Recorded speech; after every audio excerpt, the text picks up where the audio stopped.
After watching a video I made titled Zakir Naik is a Joke, Bob Ross commented, "Is this acting in love towards your enemies or being beyond reproach? Keeping your mouth free from slander to call someone a joke and make fun of your opponents? Would Christ behave this way?" I replied, "No, the man who called the Pharisees fools, hypocrites, and whitewashed tombs full of dead men's bones would never call people names. LOL. Do I detect a hint of sarcasm in my voice? Steve Muscle adds, "David, surely this is not a good attitude, my friend. The only way forward with Muslims is to love them, do not ridicule them. I hope you are hearing that I'm saying this in love. I'm convinced that ridiculing Muslims will not win them. Bless you, Steve from London." And I replied, "Odd how reality so rarely lines up with what Western Christians call the only way forward." Now, the complaint here is that I called Zakir Naik a joke. Why did I call Zakir Naik a joke? Because he's managed to convince Muslims that he's a champion debater who's taken down Christianity's top apologists when he's never faced a single experienced Christian debater. Not one. The fact that his career is based on portraying himself as something that he's not makes him a fraud. So why wouldn't I tell Muslims that he's deceived them and that in reality he's a complete joke? According to Bob Ross, I shouldn't tell them he's a joke because Jesus would never say something like that. As my comment suggests, I have no clue what Jesus Bob Ross is reading about. There were hypocritical religious leaders like Naik in the time of Jesus, and Jesus told them exactly what they were. So appealing to Jesus won't work here. What else is there? Well, according to Steve Muscle, the only way forward with Muslims is to love them and not to ridicule them. And again, he's referring to me telling Muslims that Zakir Naik is a joke. Notice that ridiculing Zakir Naik is the opposite of loving Muslims, according to Steve. I disagree completely. I regard ridicule in the appropriate circumstances as an incredibly loving act. When Jesus ridiculed the Pharisees, was he being unloving? According to Steve Muscle, he was, but I think Jesus was telling the Pharisees exactly what they needed to hear. Sadly, many Western Christians just won't listen to reason, so all I can do is testify. Or, even better, let a bunch of former Muslims testify. Name omitted because the penalty for leaving Islam is death writes, "Hi, David. I'm name omitted because the penalty for leaving Islam is death. I live in Turkey, also raised, and through grace I am a newborn Christian. You have shaken Islam, proving it wrong, proving that Jesus is the way. I would love to save my family and friends and all of Turkey so that they may be born again. I want to give you a salutation of respect and thankfulness. Without you, I would still be lost in the darkness of Islam. But through grace and through your preaching, I am born again. Thank you so much, my wonderful friend." Name omitted because the penalty for leaving Islam is death writes, "David, I'm sure you're familiar with me by now. You've commented on my previous comments on a few of your videos, but it didn't go that well. As a Muslim from birth, I found your channel through a friend of mine who happened to be an atheist. I constantly refuted your videos, saying, Muhammad never did this, Islam is not like this and that. But I couldn't refute you with any rational approaches. After watching a few of your videos, my faith in Islam weakened, and by God, this weakening truly broke the chains of Islam that surrounded me, and I proclaimed with my tongue, this religion is nothing more than a religion that was inspired by Satan himself. So, proudly and joyfully, I left Islam about 4 to 5 days ago. I'm currently in the process of telling my parents, or telling my siblings, or my Muslim friends, but I fear the worst. The penalty is death, but here in the West, it's most likely a brutal beating. Nonetheless, I've been actively visiting a Presbyterian church, and they've been a great help to me. I expect myself to be baptized very soon. The love of Christ was with me from birth, but I was brainwashed to reject his love. My brother, thank you for the great amount of knowledge you send to people about the true fruit of Islam. I'm a supporter of what you do, and I plan to speak out against Islam, such as yourself, soon. I cannot express more gratitude and joy, but thank you, David, sincerely." Name omitted because the penalty for leaving Islam is death writes, I now know that Muhammad was a false prophet. David Wood has opened my eyes to the truth about Islam.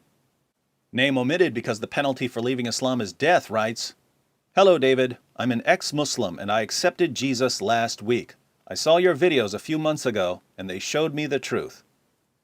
Name omitted because the penalty for leaving Islam is death writes, David, your videos have helped many Muslims to know about Christ, including me. Many former Muslims are grateful for you. Name omitted because the penalty for leaving Islam is death writes, Well, thank you for playing a major part in my decision to leave Islam, but now what? Every day is like hell for me here, being secretly an ex-Muslim. I live in Saudi, the most extreme Islamist country in the world, where I can literally get executed for writing this comment. I can't get out of here. I legit feel my life has taken a turn to the worst. It's been really tough to pretend and to live my life wearing a mask every day. I'm feeling depressed. I wasted most of my life trying to be a good Muslim, and after I discovered the truth, I feel I'm imprisoned here. What do? I don't want to commit suicide, however appealing that idea sounds to me right now. I haven't been reading my responses in this video, but this is an important one. I say, Hi brother, things may be rough now, but we're the first generation of non-Muslims who can successfully deal with Islam as an ideology on a large scale. Until very recently, non-Muslims didn't have access to Islam's most trusted sources to use them against Islam, and Muslim leaders could keep Muslims insulated from criticisms against Islam. But all of the major Islamic sources have now been translated, and we can reach anyone with internet access. Since Islam simply cannot withstand criticism, Islam is going to crumble. You get to sit back and watch. As for what you should do now, here's the gospel. Name omitted because the penalty for leaving Islam is death writes, Thank you, David. You reached me through YouTube. We were lied to at Muslim schools and misled. I am very grateful to you. Name omitted because the penalty for leaving Islam is death writes, I always watched Zakir Naik videos. I thought whatever he said was truth. Now I research on what he says. You have opened my eyes, David. I left Islam too. I am free. I am Indian, so I can do anything I like. You are doing a good job. Name omitted because the penalty for leaving Islam is death writes, Thank you, David, for helping me leave Islam. For a long time I wanted to know why are so many Muslim countries so horrible and backwards? Why do so many Muslims marry their cousins? Why do so many Muslims turn to violence? Everything started to make sense when I realized Islam is incredibly wrong. I'm thinking about converting to Christianity. Once again, keep up the good work, David. Name omitted because the penalty for leaving Islam is death writes, Hello, David. I grant that you get messages like this daily, but I would like to show my appreciation to you. I'm an ex-Muslim. I left Islam in February of this year. This comment was from last year, so this would have been February of 2016. I'm an apostate. I left Islam after being unable to defend the Quran, and especially Muhammad, from the backwards, evil actions of the Quran and Muhammad himself. I found it revolting and disgusting that Muhammad pleasured himself to a 6-year-old girl, and I questioned why I follow such a man.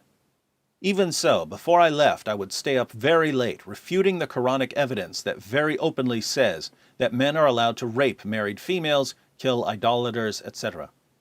This is when my faith started to slip, though it was not gone yet. But then I came across your video where you show us 10 Quran verses that justifies the actions of ISIL. Curiosity struck, and I went on to more videos, the newer and recent uploads, and I could not help but agree with you. Islam is a sadistic cult that belongs in the 1st century. If apostasy was not met by death, the followers of Islam would be much smaller than 1 billion. From an outside perspective, Islam may seem to grow fast, but on the inside, many people want to leave. I know 7 Muslim women that want to leave Islam and live a free life. However, they will get humiliated by their family and friends. I feel privileged that I'm a male. It's much easier for a male to leave compared to a female. Nonetheless, I left, and in July I became a Christian through baptism. My faith now resides in the Lord Jesus. I want you to know that you have my deepest appreciation, and I genuinely respect you as an individual. I say to you, thank you for opening my eyes and the eyes of many. I was blind, but you took off the blindfold. Cheers, David. So, we've got former Muslims telling us one thing about how to reach Muslims, and Western Christians telling us something completely different. Whom should we listen to? I don't know about you, but I'm going with the former Muslims. And if you don't like it, Bob Ross and Steve Muscle, get over yourselves and get off the tracks, because there's a train coming through.